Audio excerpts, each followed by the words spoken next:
Okay, all members are present and accounted for. Okay, give me just a second, please.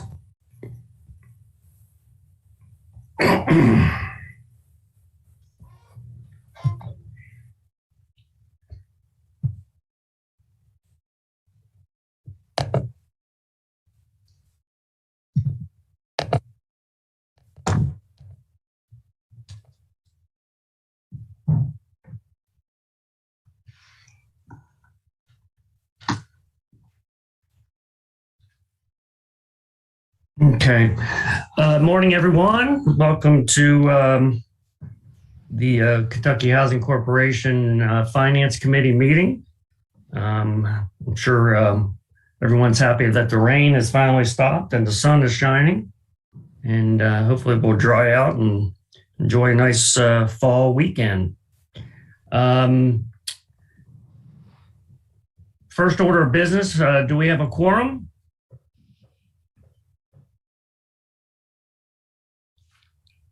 Hello, are you all hearing me? The press has been notified. All right, thank you.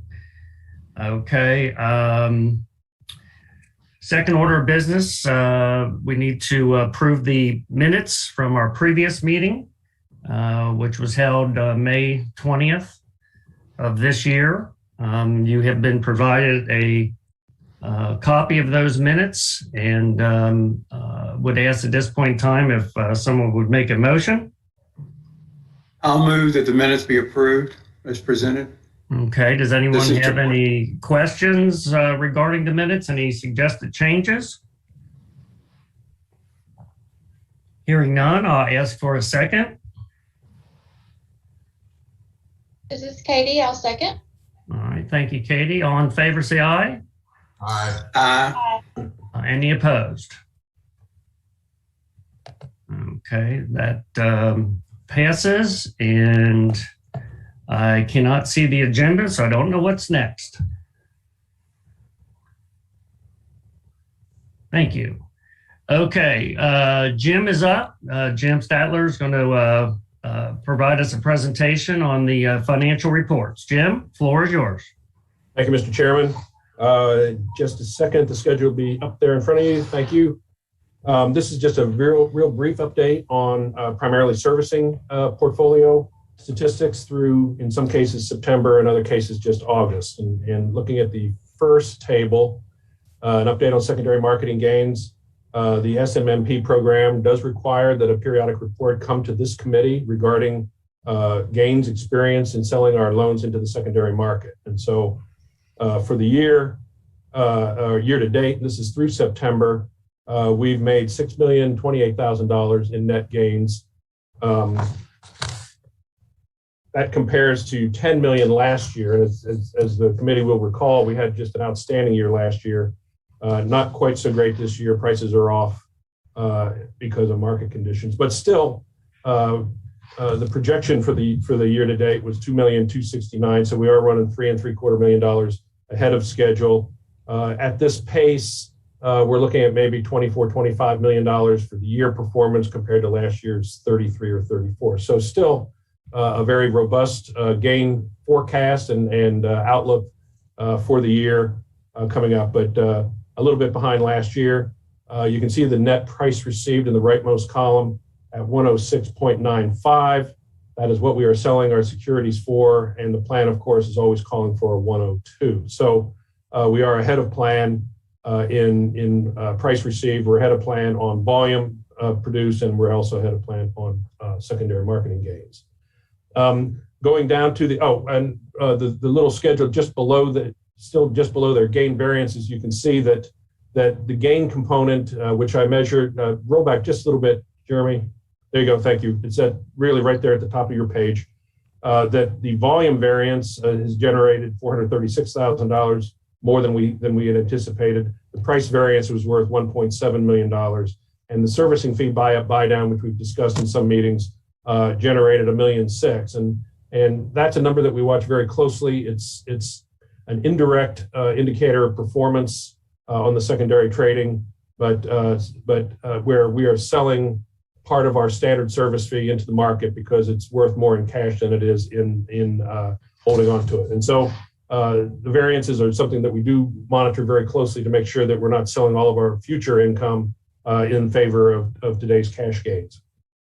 In the next big section, servicing portfolio highlights, we are at $2.7 billion in servicing, 2717, which is a little under the June number of 2720, a decrease of just $3 million, but we're $130 million under where we were at this time last year. And that is, we've discussed that at the board meetings and the finance committee meetings.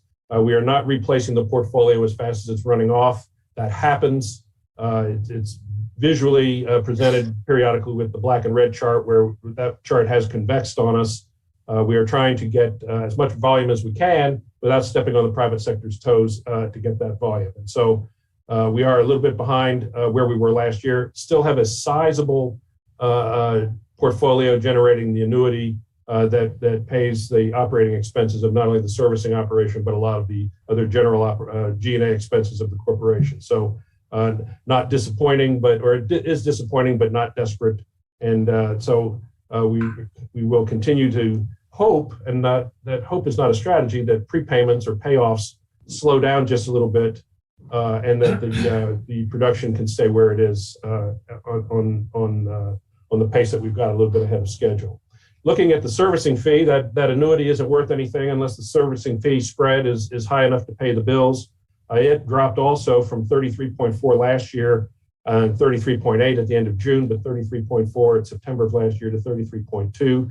Again, not the direction we want it to go, but still not an alarming decrease in the servicing fee. So it's a balance when we sell the loans, cash today versus servicing fee tomorrow, or not so much cash today, but a more robust servicing fee tomorrow. We've been looking for cash to help pay off the pension plan while not eliminating the annuity stream going forward. And I'll touch a little bit about that in just a minute.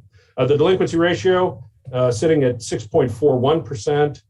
That's a little bit under where it was at June of 6.51%, but over an increase from 5.5% last year. You can see that it's all sitting in the 90-day bucket. Those are the forbearance loans that COVID has forced on all servicers. A lot of that forbearance is going to expire at the end of September. Another big slug is going to expire at the end of October. We have a replacement program from Treasury that we hope to ramp up or be ramped up in October to assist borrowers that are going to run out of the forbearance protection. But you know, the agencies, FHA, Fannie, they all have forbearance endgame loss mitigation.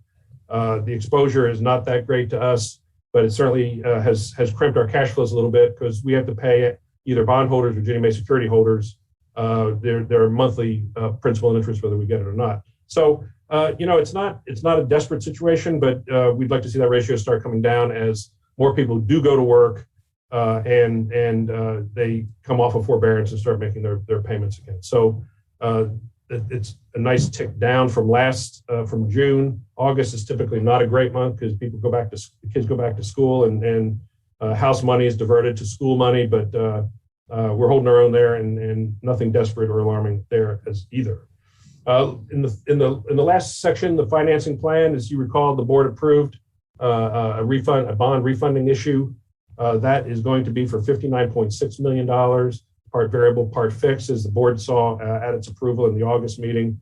That bond issue is supposed to price next week, and everything's a go for that. We go to Capital Projects this afternoon downtown. It's already been through state prop and approved. So one last state level approval, and then just dotting the I's and crossing the T's, and we'll be in the market with that.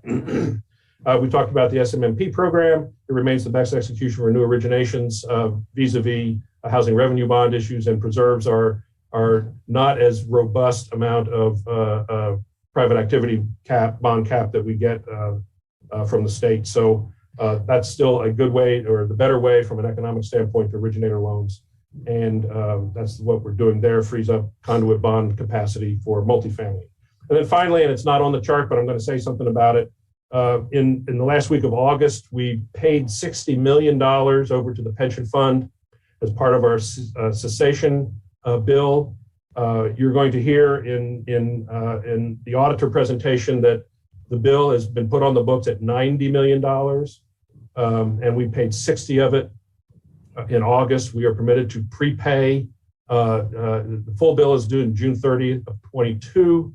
That $90 million carries an interest rate of close to 6%, and we are defeasing it as fast as we can without overpaying the estimated $90 million. And so paying $60 million in August saves us $300,000 to $350,000 a month in interest, and is the best use of our internal resources. We anticipate paying another 10 down sometime in the next 10 days. That'll put us at 70 paid against a 90 liability, and then wait for the final bill. And as soon as we get that, hopefully pay the rest of it off. I don't want to overpay it. I'm not sure I can get my money back from the folks across the street. So when we get the final bill in late January, early February, my plan is to pay the whole bill off, and that will be a chapter of our lives for the last 10 years behind us. And so that said, that concludes my presentation under agenda item number 3, Mr. Chairman. Thank you, Jim. Are there questions? I guess I should ask if there are any questions. Okay. Okay. Hearing none, next on our agenda is Kristen from Crow regarding the audit. But before I bring her up, I wanted to ask Jim if he wanted to make any comments regarding the audit before her presentation. Yes, sir. Thank you very much. I do have a comment. The financial statements that you're going to see today are different than the statements I presented at the August board meeting. Between the board meeting and today, we got very high up in the accounting profession gurus that the liability for our pension plan as the cessation liability is what we should have recorded on our books at June 30 of 2021. As such, we unbooked the liability under the old rules, which was about $120 million, and booked the liability that we expect to pay under the cessation of $90 million. The difference of $30 million fell through our income statement between the board financials you saw in August versus the financials here. There's been a small restatement of last year's fund balance, but the gist of it all is that our net worth increased $30 million from the previous statements, and our net income for the year increased about $26 million from the presentation that was presented in August. Aside from that, there are no differences, which is a sizable difference. I'm not minimizing it, but the audit produced no other issues that required adjustment in the financials. So I'm going to turn it back to you, Mr. Chairman. But I did want to preface that the statements are somewhat different because of that $30 million pickup in income and net worth. All right. Thanks, Jim. I appreciate that.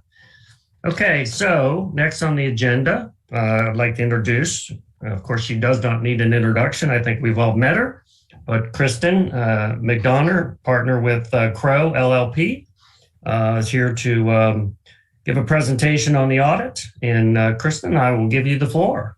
Great. Thanks, everybody. Appreciate the introduction and the overview from Jim on kind of the change in the financial statements. As we're going through the draft today, you're going to focus really on about 4 themes that I'm going to try to point out. And these will be some of the changes this year over previous years. And those themes are, of course, going to start with the pension and the OPEB, the exit from those plans, and kind of walking through some of the changes on the financial statements as a result of that. The organization also did adopt GASB 84 with respect to fiduciary statements, and I'll provide a high-level discussion of how that was kind of captured within the financial statements. We'll point out the mortgage loan volume and some of the mortgage loan stats as Jim referred to previously, but we'll show you how those manifest within the financial statements.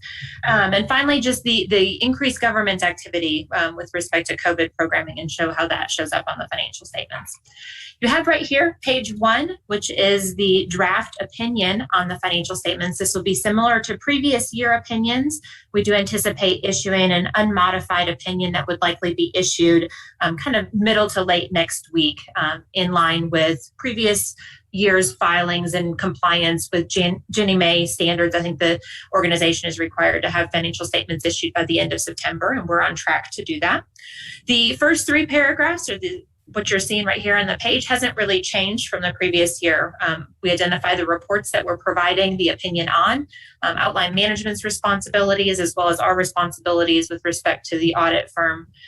Page 2, if we can flip to that, is going to show that we've issued an unmodified opinion. We do have this year the emphasis of matter paragraph that's electing so as Jim had mentioned, we did perform an inquiry with GASB, as the GASB standards really don't discuss or address an exit of a multi-employer or cost-sharing pension plan. So in doing that, we thought it was important, since that's not addressed specifically in the standards, to perform an inquiry specifically with the GASB professionals, so that there wouldn't be anyone kind of coming back on the back end and questioning the way that this transaction was accounted for. In doing that, the cost sharing plan, or the pension numbers, have always been 1 year in arrears. So at June 30, 2020, you were looking at pension numbers from June 30, 2019. That's done because it takes the state a year to compile, get that information audited, and then provide it to state agencies. So that and that had been allowed for within the GASB standards, that information could be presented under a 1 year delay. In recording the actual 90 million, you had sort of 2 options. So you could either record the 90 million of the pension liability in addition to the June 30, 2020 balances from the cost sharing plan, or we could restate the opening balances to push that June 30, 2020 back to the June 30, 2019, and then remove those balances, remove the pension and OPEB balances, and only record the 90 million liability. That resulted in a change in the measurement date, and that was the option that the corporation took. So the emphasis of matter paragraph is taking that very long-winded answer and compiling it down into 1 sentence, indicating that the corporation did change the measurement date of the pension, that in essence then updated the opening balances and made an adjustment to opening equity of approximately $4 million. Then within the activity of the current year, the old pension balances were removed from the statements, and the $90 million liability was established. And that's what caused the change in the current year balances. And so this emphasis of matter paragraph is drawing the reader's attention to that, and as well as pointing to the restatement footnote that's within the financial statements.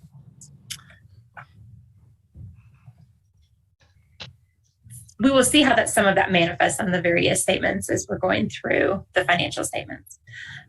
The next page is going to begin with the financial highlights of the organization. So this is where the MD&A of the financial statements begins. As we've stated before, this information, the financial statements, including the MD&A, is completely drafted by your accounting team. The financial highlights provides a good overview, or kind of a snapshot of some of the significant changes that have happened throughout the year. And so the first thing that we can see is that the company-wide net position did increase by $127 million year over year. There were single-family loan originations of $521 million. This compares to about $534 million in the previous year. So very consistent volume year over year. Some of the COVID items will be discussed sort of throughout this presentation as to things that we saw kind of either with production or with delinquencies, as Jim mentioned. COVID definitely did create a lot of chaos within the past year. We did see that the organization, in this third bullet point, also did experience record loan payoffs in the face of very low interest rates. So there was a lot of refinance activity as well as loan payoffs that happened throughout this current year, which kept the demand very high, but then as we'll see from the balance of the servicing portfolio year over year, kept that relatively stable. This is a trend that we saw throughout the banking industry as we had record low mortgage rates, that there was very high levels of volumes of originations kind of across the industry. With respect to the COVID administration, we do know that the corporation has been tasked with carrying out several components of the CARES Act, especially with respect to home ownership. And that has increased the level of activity within some of the governmental funds year over year.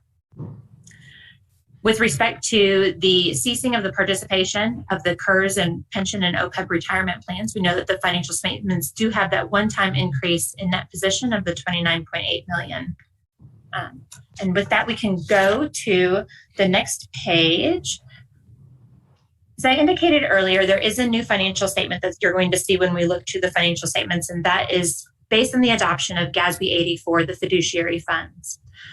The Fiduciary Fund statement requires an agency or a corporation to look at the various cash holdings of the organization and determine if there's any of those cash holdings that are not truly owned by the corporation, owned and administered by the corporation. So a relatively simple example, if you would think of a school board may hold cash for various clubs or activities, right? Because those clubs and activities have to have a bank account someplace. And so they may hold that bank account with the school board. But the school board doesn't really have the ownership, and they don't really approve the funding or the spending out of that plan. So that would be an example of a fiduciary activity. How that manifests with Kentucky Housing Corporation is going to be with the escrowed funds for those loans that are being serviced, or those loans that are on the books, of those mortgage loans. So the property taxes, the insurance costs. Those are not really directed by Kentucky Housing Corporation, but instead the way that those funds are spent are directed by the mortgage loan holders. And so those were then classified as fiduciary funds. So I did want to point out the description here on this page, but we'll also point to the statements a little bit further on in the presentation so that you can see where those are included within the financial statements and what they look like. In previous years, I will say that we did add a note to the financial statements within the cash disclosure that certain cash that was held by the organization was restricted by those mortgage holders. So this, while it's a new disclosure, it is something that we contemplated and wanted to draw the reader's attention to previously as well. On the page 5, at the very top, you will see that there's some discussion that these fiduciary funds have not been, that restatement has not been identified, or those changes have not been identified in these tables, but the tables have been updated for the pension liability changes.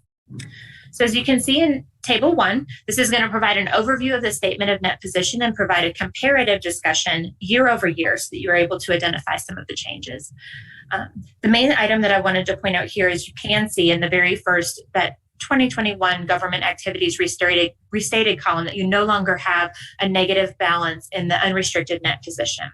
This is as a result of the fact that the government activities will not be, bearing the burden or paying for the pension liability. So when the pension liability of that $90 million is actually distributed, that's going to be distributed out of assets that are within the business type activities columns within the financial statements. So that entire $90 million. So in the past, there was a breakdown between the pension and OPEB liabilities, between the business type activities and the governmental activities. Through this restatement, that has been moved entirely to the government type, or to the business type activities. If you will look at the next page, here we see a pretty high level overview of the statement of activities, again, broken down by the governmental activities and the business type activities. You can see again that there's a very large transfer between the governmental activities and the business type activities. This again is as a result of the pension opt-out. And then there's a further table that will break down some of the operating revenues on the business type activities in a little bit more detail that I'll point you to in a minute, that I think does a very good job of kind of providing an overview of that. The next table I would like to point you to is on page 9. So the text is going to provide sort of overviews of some of the changes year over year. I am trying to focus your attention on some of the more significant items within this presentation. Again, you see on the deferred on the total liability section, the net pension and OPEB payable, moving to that 90 million. And again, this is going to be in the proprietary funds or entirely in those business type activities. So while you do see that increasing here year over year, that's only because of the fact that previously about 30 million of that liability was also carried on the government statements. And again, I think we have continued to see over the past several years the mortgage loans and the real estate owned values continuing to decline, as going forward, most of those loans have been sold into the secondary market. So while the volume has remained consistent or has increased, the overall balance of those on balance sheet loans continues to decline. Then we'll go to the next page. And here's where I was talking through providing an overview of the revenue and the changes in the revenue kind of year over year on the business type activities tab. So we do see that declining interest income on loans, primarily as a result of decreases in volume, as well as you do see the 10.2 million gain on loans held for sale. As Jim mentioned, that's going to be a volume and a rate component. We did see rates on loan sales increasing quite dramatically during this refi boom. And so that's going to be driving a lot of that $10.2 million increase there. I would anticipate that probably lowering some, not as a result of the management team not properly managing it, but just as a result of kind of pricing pressures when there's less volume within the mortgage kind of lending industry. Some of the gains on sales of loans tend to tighten a little bit. And so you would likely see that over this upcoming year. Page 11 provides so everything within the MD&A so far has been looking back, doing the comparison of 20 to 21, outlining differences between those two periods. Beginning on the bottom of page 11, you start to see the financial outlook. What would the corporation expect to anticipate over the next year? It is focused on a risk-based approach. So it is trying to not just paint a doom and gloom type picture, but draw the reader's attention to some challenges that the organization could be facing or some uncertain positions that could be taking place over the next year, just in order to drive kind of the reader's attention to those specific areas. So it leads off again with COVID uncertainties, given that as we have learned a lot over the past 12 months of how to navigate this COVID environment, we know that there still is a lot of uncertainty ahead of us, and a lot of uncertainty with government programming, with individual decisions, with, as Jim mentioned, we have started to see some delinquency numbers increase, and are uncertain as to how that will continue to manifest or how that will continue to play out over the next 12 months. And so this first paragraph is largely describing that uncertainty that COVID continues to present within the loan portfolios and within the corporation's activities. The next page focuses on interest rates. As we know, the only thing you can know for certain about interest rates is that they will change. It's always difficult to tell if they will go up, if they will go down, what the impact of that will be, how long they will stay there. And so these next two paragraphs kind of describe that uncertainty within the marketplace, that interest rates play a very large component with respect to mortgage loans, with respect to volume, with respect to pricing into the secondary market, with respect to investment securities that are held, as well as bond pricing. There's a lot of activities within the business type activities that are dependent on that interest rate environment. Towards the bottom of the page, and Jim mentioned the forbearance kind of negotiations or contracts that were put in place with a lot of mortgage loan holders that provided for temporary relief during the COVID crisis on some of those mortgage loan payments. This was a pretty standard program that we saw throughout the banking industry. And as some of those forbearance programs are now beginning to expire, it'll be interesting to see how mortgage loans continue to move. Have those borrowers been able to get caught up, been able to find jobs, been able to look for secondary sources of financing or payments for mortgage loans, and kind of what does that next future hold for us? And there's quite a bit of uncertainty with respect to how that's going to play out over the next 12 months. So there is a paragraph here identifying that as being an item to look for in the next fiscal year. And then the final item is on page 13. Again, sort of the final payout of the pension, knowing that we've got this liability for $90 million. That liability is based on a projection that CURS provided to the corporation 2 years ago. Management has taken some adjustments or made some adjustments to that original estimate for additional costs that they would anticipate having to pay, as well as trying to just make assumptions based on where they think the final liability will land, but that is still an estimate within the financial statements. And there'll be a final accounting that will take place for that number this year. But we felt comfortable with the approach that was taken by management to project that number, knowing that any adjustments to that would then take place in next year's financial statements.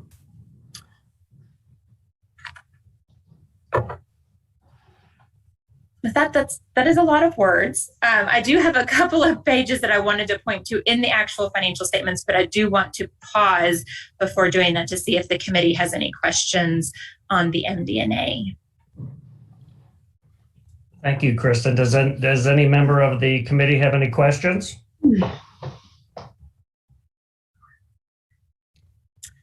Okay. 2 or 3 other pages I want to point you to within the financial statements. The first one's going to be on page 24. As I stated, you do have a new set of financial statements within the financial statement disclosures. Let's see, one more page forward. Page 24 of the actual statements. Perfect. These are the fiduciary funds, as I mentioned before. So the organization currently has $62 million in cash that is being held in escrow on behalf of mortgage holders to be paying property taxes, as well as other escrowed items like mortgage insurance, items like that. If you will look to the next page, this will show how much had been paid out during the year. So there were actually $122 million in escrow payments that were paid out on behalf of mortgage holders during the past year. So these 2 financial statements will be within the financial statement presentations for many years to come. We likely won't draw your attention to them every year, as this really is a pretty regular activity that happens within the corporation, but just wanted, as these are new statements this year, to draw your attention to them. And if you note on page 28 of the financial statements, there is again a discussion regarding those fiduciary funds, and that financial statement does now exist within the financial statements of the corporation. With respect to loan servicing portfolios and volume, I want to draw your attention to the schedule on the bottom of page 35. This footnote within the financial statement outlines those loans that are held off balance sheet, or off balance sheet given the fact that they're being serviced by the organization, but they have been sold to third parties. So you currently have about 21,000 loans, $2.3 billion in assets. That compares to there were approximately 22,000 loans in the previous years, and it was $2.4 billion in assets. So as you can see, that number had previously been increasing every year. It has now stabilized slightly given the current year. And then the final item that I wanted to draw your attention to in the financial statements is on page 40. Page 40 outlines the restatement with respect to the change in the measurement date on the pension, and then also discloses the fact that the pension is expected to be exited with that $90 million liability to be paid upon exit of the plan. With that, we do have some required disclosures also to go over with the committee, and I can cover those at a pretty high level. Wanted to give the committee some overview. We are looking at several major programs this year for the uniform guidance testing. Those include emergency solutions, continuum of care, home, performance-based contracts, and mortgage insurance home. So given kind of the elevated levels of federal expenditures, we are looking at a total of 5 major programs this year with the assistance of your internal audit department. We do not have any material weaknesses or significant deficiencies to disclose at this time. We discussed some of the areas within the financial statements that cover kind of a significant risk and that are more significant in nature. There's a lot of entries within accounting that are black and white. My son has taken intro to accounting, and he asked me on week 2 why my job was so hard. And I was like, well, we don't get to live in T accounts and basic debits and credits for forever. Sometimes there's a lot of gray area within accounting, and definitely this pension restatement and this pension item was one of them. Some of the other significant estimates within the financial statements would include the allowance for loan loss. Some of the fair value of just security is for those loans that you're servicing, you do establish a mortgage servicing asset, which we've discussed in this committee before. And there are some assumptions that go into the measurement of that asset. So those items are not always going to be black and white, but they are definitely the areas within the audit that we try to focus our time on and to ensure that the estimates management has made are reasonable and in compliance with the accounting standards. We did have 2 waived audit adjustments this year.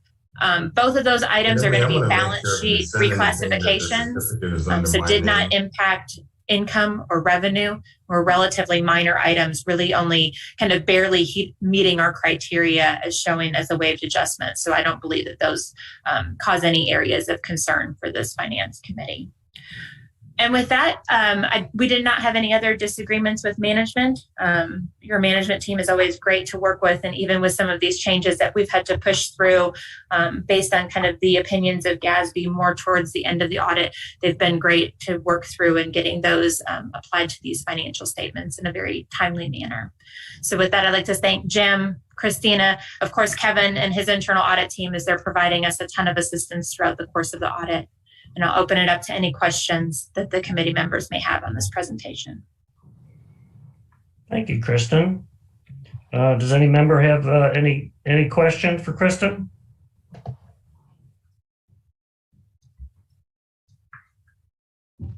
Okay. Hearing none. I believe, where do we go here? I think it's come the time where, Jeremy, we need to have management put into the waiting room. Okay, bear with me. All right.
Recording in progress.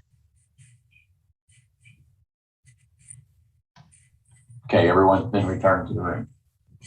All righty.